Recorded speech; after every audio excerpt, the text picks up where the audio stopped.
So, if you recollect last class we are looking at energy from energy and carbon dioxide from concrete, we stopped somewhere here. So, if you see the energy contribution for each one of them, each individually, cement, it will have cement will have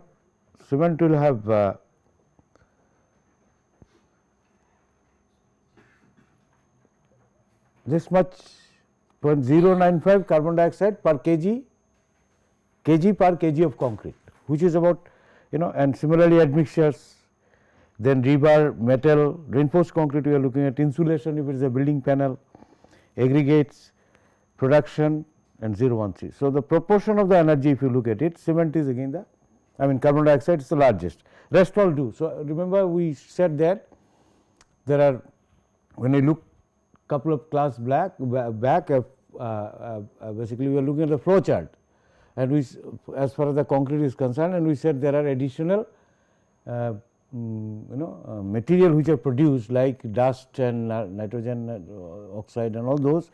So, if you look at the contribution of now the carbon dioxide part from construction admixtures and all, they are so rebar and metal is the next, highest is the cement. So, that is the kind of that is the kind of actually, and production process, because you will be running machines etc., their contribution is around. So, it is for precast concrete, for which recording can be done easily, recording can be done very easily, right. And if you see energy megajoules per meter cube of concrete on an average basis, right. So, concrete element plant. What is element plant? Element plant is, because if I have a precast plant, I will be producing walls, maybe hollow core slabs, or maybe linear element like beam columns, which I will be then joining to make the building itself. So, this precast plant, if I look at it, now the energy per meter cube of concrete varies from 400 to 1700. So, there can be large variation depending upon the process that you are adopting, and something like this would be average, right, not the absolute average, but weightage volume multiplied by that is why possibly it will not work out. 2100 divided by 2 is 1000, but this 790 shows that volume of concrete which are produced, there is a weighted average. Ready mix plant will have something like 160 to 700 megajoules per meter cube of concrete, and concrete product plants something of this order, right. And multi product plants, for example, if you are producing not only the wall element, multi products, several products you are producing, in that case this is something of this kind. So, you can see the energy and carbon dioxide that comes out from concrete. Okay. So, if you can reduce down the volume of concrete, you can in fact cut down onto the all this, both energy and carbon dioxide production. Now, concrete today is not the single component. I might have given this somewhere else in some other class, but it can be thought of, modern concrete can be thought of concrete composites actually. So, you have varieties of concrete system, it is a cement based composite, if I may call it. So, normal strength concrete is only one of them, but then you have high strength concrete or high performance concrete, then ultra high strength concrete, ultra high performance concrete, fiber reinforced concrete. There is something called DSP, which is a very high excuse me DSP is very relatively high strength material, generally not used for cement concrete, structural cement concrete, but for ceramic base for electronic substrate, and such things. So, then there is something similar called macro defect free matrix. Then there is something called reactive powder concrete, which is actually ultra high strength concrete, and polymer concrete, where cement you do not use, but instead use polymer for as binder. Polymer cement concrete, where partially cement as well as polymers are used together, and geopolymer concrete is the other, which I already told you about, alkali activated cement. So, that if you can use in concrete. high volume fly ash concrete, roller compacted concrete. High volume fly ash concrete you use about 50 to 60% fly ash in the cementitious, and roller compacted concrete is used largely in dams and pavements. You can make pavements out of them, and they are efficient in pavement in the sense that pavement you do not require very high strength, 25 MPa, 30, 40 MPa, around that MPa you require for rigid pavement, and that you can construct using road rollers or equipment that you use for. Self compacting concrete is the other one which does not require vibration. So, if you see concrete composite system is, it is something like this. You have different types of binder, different types of matrices you can have. Binders means either polymer or cement of varieties of kind, and I can have fiber reinforcement of various kind, hybrid fiber, for example, steel plus polyester, or costly one like carbon fiber, etc., to enhance the property. So, here you have scope of reducing down the size of the element, and therefore, material consumption you can reduce down, right, if you use a high end material. Obviously, for mass concrete system you may not be using them. So, high volume fly ash concrete, for example, is a percentage of fly ash is 50 to 60% of the cementitious material. Now, I will just come to this a little bit. You see, how do I get high strength concrete? If I were to get high strength concrete, how do I get it? Relatively higher strength. Normally, the concrete, as you know, strength is a function of, if we call it Fc cube strength, is a function of W by C to a large extent, right. Obviously, you must have sufficient paste content in the system. So, this is the large one. Now, reason, what is the reason? Reason is essentially higher W by C, you will have more P, capillary porosity, PC, capillary porosity. So, W by C high means capillary porosity will be higher. And if you recollect, there is a formula which I might have given you in some other class. It was W by C minus 0.17 H divided by W by C plus 0.32, something of this kind, something of this kind, you can calculate this out.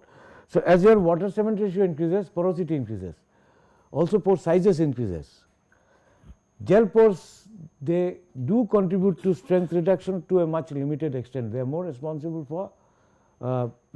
for shrinkage and creep and similar properties, shrinkage, creep properties, similar properties. So, they are responsible more for that kind of properties.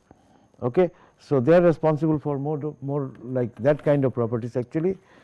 Okay. So, water cement ratio strength, water cement ratio results in lower porosity, higher water cement ratio, higher porosity, and lower water cement ratio, lower porosity, and pore sizes. So, this is related to strength. I think I have some slides just to give you introduction to how it affects, possibly I have in one of those ones. So, strength is a function of water cement ratio. Higher water cement ratio, lesser will be the strength, because water around a cement particle is more now.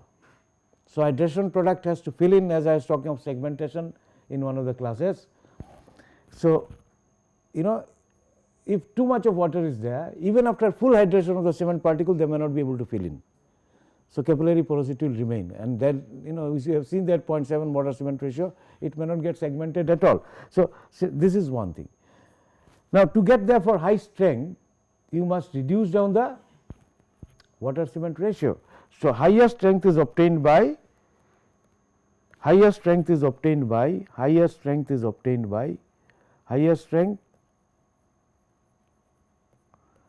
lowering W by C. But if you lower W by C, right, you love W by C, then you got to use very high cement. Cement content will be high. If you want to maintain the paste content same, paste volume same, volume of paste if you want to maintain same, cement content will increase. Therefore, you could not have the earlier, before supplementary cementitious material came, you could not have had high strength concrete. There was a restriction. You couldn't go below a certain water cement ratio. So, one thing is cement content will increase. So, replace part of it by some other mineral admixtures, right. So, replace some of it by mineral admixtures, especially fine mineral admixtures like silica fume, That is one thing. Second thing is use high range water reducing agent or what we call superplasticizer or hyperplasticizers. So, use those which will cut down, which will disperse the system. So, use of water cement ratio, low water cement ratio, admixtures, right, that is very high range water reducing agent VHWRA. Using those I can get together with an appropriate proportioning system, I can get high strength, because I can lower down the porosity at different level, right. So, that is how I get high strength. Now, supposing I decide I do not want high strength, I want strength to be relatively lower.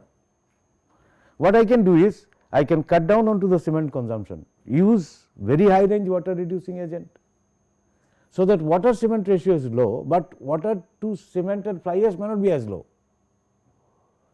So, the principle is similar, only thing is if I do not want high strength, then I can reduce down the cement, instead I can add lot more fly ash.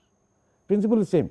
So, high volume fly ash concrete, the principle is the main thrust here is to use as much as fly ash possible, cut down on clinker consumption. So, idea is that what you do is you have fly ash percentage is 50 to 60% of the cementitious material, that is if you use C plus F,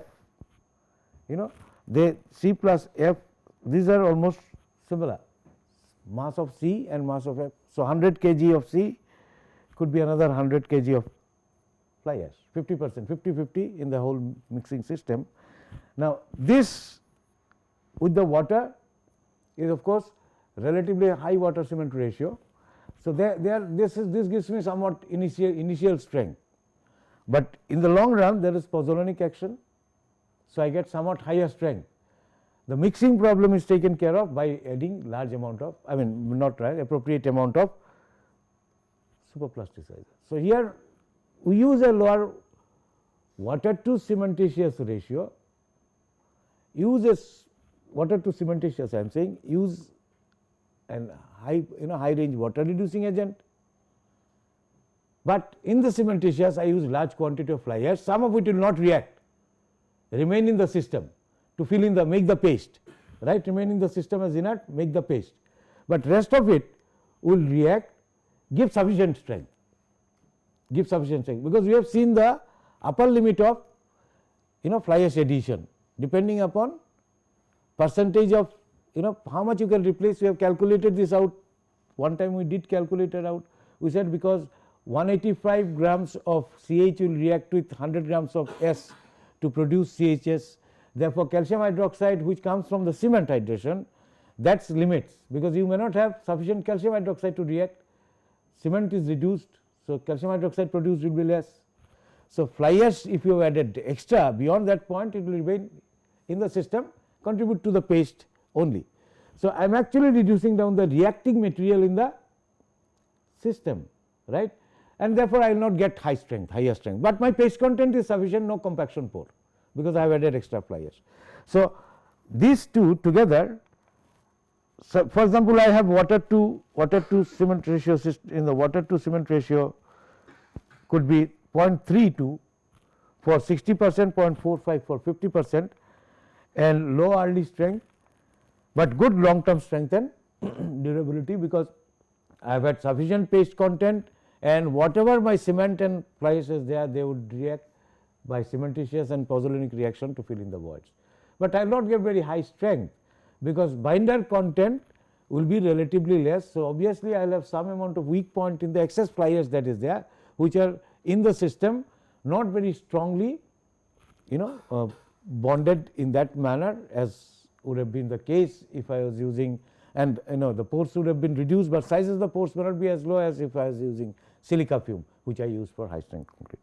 So, idea here is to use as much as fly ash as possible. So, therefore, make it more sustainable, and it has been used in pavements, blocks and things like that. Roller compacted system also something similar to that. So, this is one thing. So, this is what I was mentioning. Here you can use a lot of fly ash, low consistency, in case of roller compacted concrete, I do not need any water, otherwise my roller will simply sink in the concrete.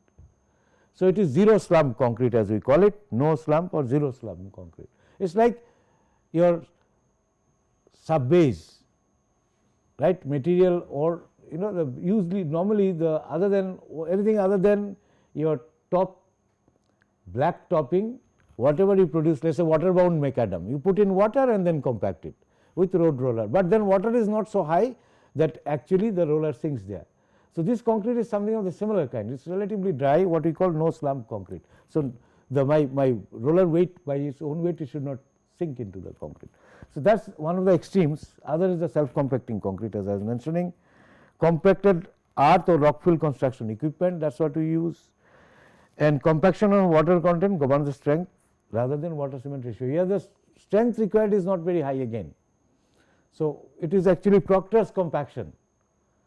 So, we go by the principle is not water cement ratio reduction of the porosity, but pack the material in such a manner so that you get the maximum Proctor's density. So, it is actually designed through Proctor's test, Proctor's density. Remember that if you add water, water content, if you have increased moisture content or water content, if you call it, and you will get at certain point the density, if you plot, density, Proctor densities high at some point, right.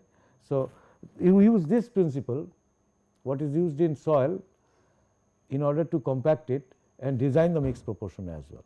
And you get around strength around 25, 30 MPa easily you can get if the packing of the system is proper, you have designed is proper. Even 30 MPa, people have reported 40 MPa, as well as you are using something like 50% GGBFS, and certain 30-40% fly ash is not a problem, because here it is the packing of is a major issue actually. So, this concrete is another one which is more sustainable than using. So, vibratory rollers are used and shell dry enough to support the roller and wet enough to have uniform distribution of paste, that is what we require. So, this is another one where you can use lot of fly ash or GGBFS. I already said about alkali activated fly ash. This is being tried and has been relatively successful in making blocks, etc., etc. Geopolymer concrete, alkali activated fly ash, I think I talked about that sometime earlier when I was talking about alkali activated cement. So, polycondensation of silica and alumina in high alkali content for strength, this is yet to be understood fully, the cementitious system, the chemistry behind it, actually what really happens, degree of polymerization, etc., etc. There is still a lot of work to be done.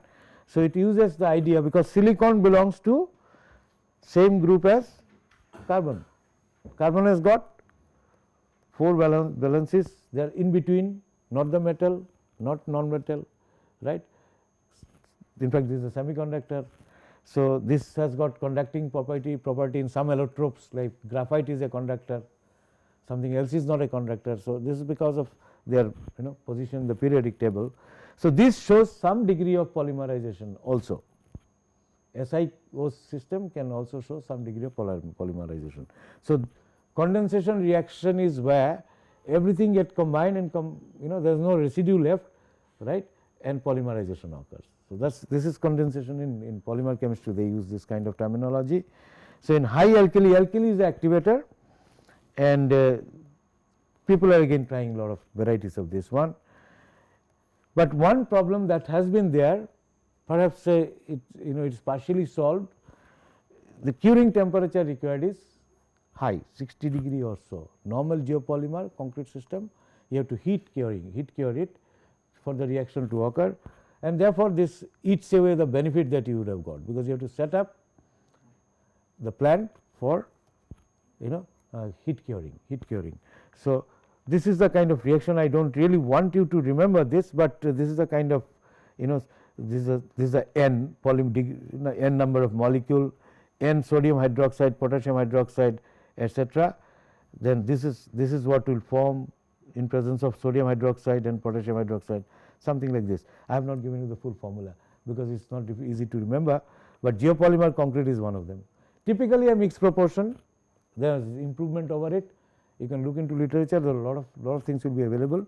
This comes from the people who really work quite a lot in Australia, originally originated in Ukraine. One Professor David Boyd, I think this name I am not sure I am able to pronounce it properly. He was kind of popularizing it, and then Australia there are a lot of people who work on it now. So typically if you see 20 mm aggregate 277 kg, they use 14 mm aggregate 370 kg, maximum 14 mm, 7 mm aggregate 647. It may not match with the highest ship sizes. Fine sand 554. So if you add this up, you get 600, 300, 900,000, 1017 plus, so 2, something like 277. This is the aggregate content.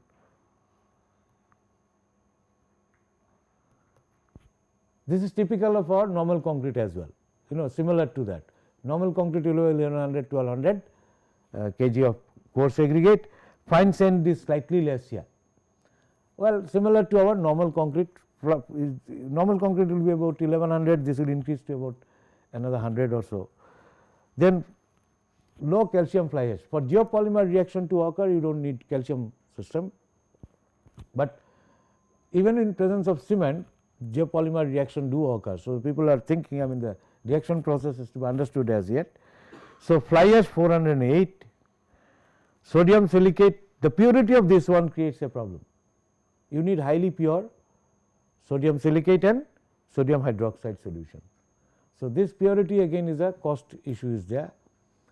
If somebody can use the industrial byproduct as this, which are being attempted, but has to be attempted, has to be confirmed, then one can use. So, order of this you can see is 8 molar, 14 molar.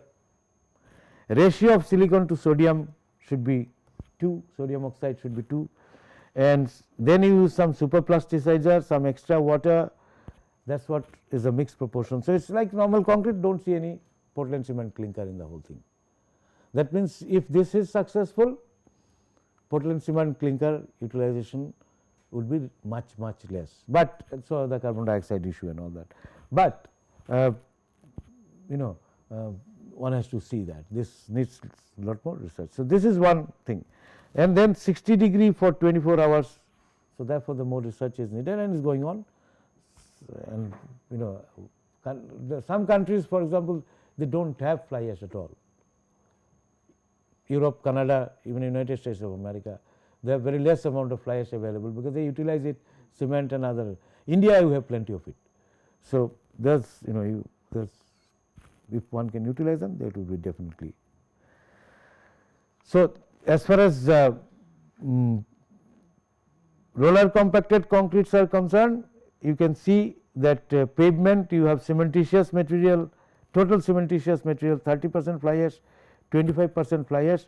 The order of strength I am not interested, but you can get that 28 days flexural strength. Flexural strength is improvement required for pavement. Pavement design is based on flexural strength of concrete, right, because this the wheel load causes local bending. So, it is the flexural strength which is important. So, flexural strength of the order of around 5 MPa, 4 MPa, etc. you can get what is required for pavement, right. So, depending upon the cementitious content material, you can get it this way. Then cost, slightly costly at the moment. So, if you see this is the cost, right, OPC, fly ash, sand, aggregate, etc., etc., the cost should be something of this order, and conventional concrete, if you see, it would cost you slightly higher, 27,100, sorry, this is higher, conventional concrete is higher and this concrete is much lower. right? Am I right? Yeah. So, cost wise roller compacted concrete is it can it can work out if you design the system properly, it can work out actually. So, this is a possibility. Also using fly ash and silica fume together, or maybe fly ash GGBFS combination in concrete. I mean, one way is to cement composite cements, but you can add yourself by design. And if you look at it, you get best of the both world. Silica fume gives you early strength, fly ash improves the workability, right? And so, if you want to compromise a little bit on the strength, early strength, but use so something of the order of 5% silica fume, 25% fly ash. This makes good sense actually. So, this gives advantage of both, somewhat improvement, right. Okay. So, for example, there are varieties of this concrete can be possible with fly ash and OPC and silica fume combinations, and combined ones can give benefit of both. So, partial by silica fume improves. Also, if you look at fly ash, silica fume, metakaolin, all put together, it improves. Replacement by use of pozzolana even up to 40% is beneficial. But then silica fume, metakaolin both are very fine material. Sizes might differ, structure might differ a little bit. So, one is to see how to use them. So, combinations gives you much better performance. You get both. Fly ash gives you more towards like waste material which you are using, and it improves the workability side of it, cohesion and things like that. This can give you somewhat strength related things. So, lot of work has been done along this line. So, this is what it is. Just OPC fly ash, silica fume, OPC fly ash, metakaolin combinations, you can improve the system by design. So, therefore, there is not one. You can add I am in a class, call you later. So, you can improve so all combinations are possible. So, saving the cement clinker is possible, right. This is also being attempted. This nanosilica can produced by sol gel technique as they call it. There are different other techniques available. So, there are the fine level, right, and they can enhance the hydration reaction by forming nucleation points. So, when you are using fly ash, supposing you add small amount of nanosilica, it is seen that the early strength development, which was a concern for fly ash cement system, this get improved, but the quantity is very small, required is very small because it is also costly. So, 1 day 3 day strength improves and improves several properties. So, what you can see is there is a whole plethora of possibilities of the cement based system, both in terms of cement improvement, concrete improvement, etc., etc. So far we have looked into really cement first, we looked into water and the quality control system and water reducing reducing the water consumption, etc. Next we will like to look into, after this we will try to look into aggregate system, because aggregate is also scarce now. So, recycled aggregate is another one that is being looked into. So, you can see that fly ash GGBS geopolymer, again 40% temperature curing can be reduced. Curing temperature they could reduce it down, right. So, somewhere OPC mortar, somewhere 60 to 40% slag, this boxes are slag, and this is OPC is the blue is the OPC mortar with 100% fly ash. So, with age the strength mortar with 80% fly ash and 20% slag. So, some of them are comparable actually, mortar with 60% fly ash, 40% slag is comparable with OPC in terms of strength development. So, geopolymer concrete with just OPC concrete, it can be comparable, but as I said, bringing to the concrete requires lot more, some more research actually, and they gone up to 40° curing. One can do it lower temperature curing as well. These are the blocks one can produce. So, blocks are fine, structural concrete still some research, blocks you can manufacture by various combinations. Okay. This is what I was talking of, earlier, that strength it can go very high, right. So, historically 1970 40 MPa and very high strength concrete more than 120 MPa, and when I talk of high performance concrete, we set a specified requirement, that means durability, shrinkage, every RD shrinkage and all those. So, performance is something more than the strength, right. Like limit state design, you talk of serviceability limit together with the safety limit. So, that is what it is. So, strength can be high, and this is what is possible with low water to cement ratio I was just mentioning. I will possibly continue with that a little bit more after this. And high strength concrete stems from the fact that you can go to water cement ratio very low. Here he used, D. Abraham got something of this kind by putting pressure on through the paste. So, 0.8 water to cement, he took just paste, water to cement, put pressure and compacted it, because this compaction would have been difficult. So, historically it is something like this. All varieties of concretes are possible today to make concrete, reduction in ordinary Portland cement consumption, reduction in natural resource consumption, because we said that consumption of natural resource is also a problem. So, we will look into that, just we will address few questions and then.